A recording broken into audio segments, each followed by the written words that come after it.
Durant la session plénière de la conférence AFRA-VIH, nous avons pu aborder les espoirs et les incertitudes des antirétroviraux de demain. Et peut-être une chose qui est intéressante de constater aujourd'hui, alors qu'on est encore en pandémie Covid-19, c'est que vraiment tous les efforts qui ont été faits pour développer des traitements antirétroviraux contre le VIH, mais ces efforts, ils ont payé aujourd'hui contre le SARS-CoV-2. Donc l'histoire s'est concentrée finalement, après 35 ans de VIH, on a réussi à comprendre comment fabriquer ces molécules qui ciblent le cycle de multiplication du VIH.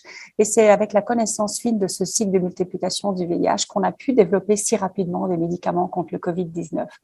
Donc, dans cette présentation, j'ai abordé effectivement les 35 ans du développement des antirétroviraux avec quelques points saillants qui sont importants de constater aujourd'hui.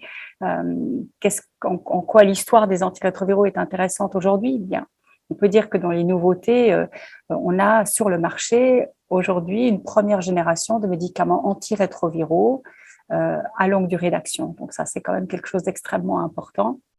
On a aussi comme deuxième élément saillant, en ce qui concerne les stratégies antirétrovirales, le recyclage de certaines classes de médicaments après des échecs. Ça, c'est aussi nouveau et ça change un petit peu de ce qu'on faisait avant en pratique clinique. Et puis, en troisième point saillant, on pourrait dire aussi que les bithérapies, aujourd'hui, sont devenues quasiment la règle. Elles sont positionnées partout, en initiation de traitement ou alors aussi en maintenance ou bien, comme on dit parfois, en switch. Donc, c'est vraiment un élément important de ce qui s'est passé récemment en termes de stratégie. En termes de molécules aussi, c'est intéressant. On a eu des inhibiteurs de l'attachement, donc des nouvelles classes de médicaments qui ont été mises sur le marché ces 2-3 dernières années, comme l'ibalizumab ou le fostemsavir, qui sont des médicaments positionnés vraiment pour le soin des personnes qui sont porteuses d'un virus multirésistant.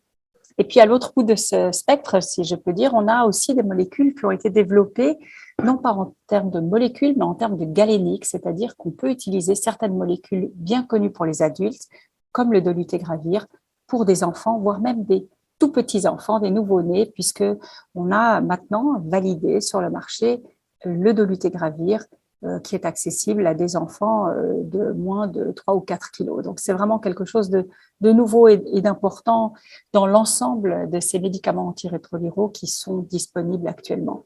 Aujourd'hui, l'ensemble de la stratégie antirétrovirale repose sur l'association de médicaments comprenant un inhibiteur de l'intégrase, comme le dolutegravir, que ce soit les recommandations européennes ou que ce soit les recommandations de l'OMS, c'est là-dessus que repose notre stratégie.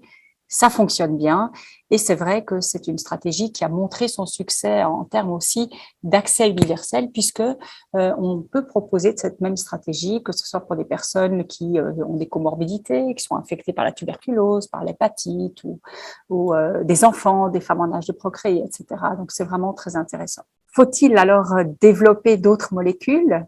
Bien, moi, je pense que oui, c'est important de développer des autres molécules, mais il faut probablement être attentif non seulement au développement de nouvelles molécules, parce que finalement, on en a déjà beaucoup, mais à leur façon d'être administrées. C'est clair que des médicaments de longue durée d'action, qu'on peut s'administrer soi-même, qui durent très longtemps, 3, 6 mois peut-être, c'est vraiment quelque chose qui est désiré par la plupart des personnes qui vivent avec le VIH, pour diminuer la stigmatisation, tout ce qui va avec finalement la prise quotidienne de comprimés.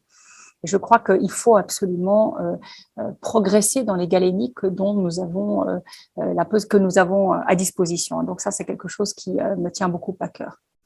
Après, bien sûr, des nouvelles classes de médicaments, c'est intéressant, mais on dispose quand même déjà maintenant de nouvelles classes pour les patients porteurs de virus multirésistants. Donc, l'enjeu maintenant, ça va être de savoir si on peut individualiser toutes ces options thérapeutiques et ces différentes options de galénique. Et puis peut-être je pourrais terminer en disant que en 2022, et on le voit bien maintenant, on a vécu deux crises majeures. Une crise sanitaire, la pandémie SARS-CoV-2, et une crise aussi humanitaire, mais une crise mondiale et internationale avec la guerre en Ukraine. Ça nous a mis quand même en évidence qu'il faut rester à l'éveil, que la distribution des antirétroviraux, c'est pas acquis, que la durabilité des traitements, c'est pas acquis, et qu'il faut se battre aussi pour que l'accès, ça soit pas seulement des boîtes transportées par hélicoptère, mais qu'il y ait un vrai accès aux médicaments et des structures de soins qui résistent finalement à la crise. Alors, je conclurai peut-être en disant ça et en disant aussi que je suis assez confiante dans l'idée qu'on aura des nouvelles options, qu'on va pouvoir les individualiser et j'espère qu'on pourra les distribuer à tous ceux qui en ont besoin partout dans le monde.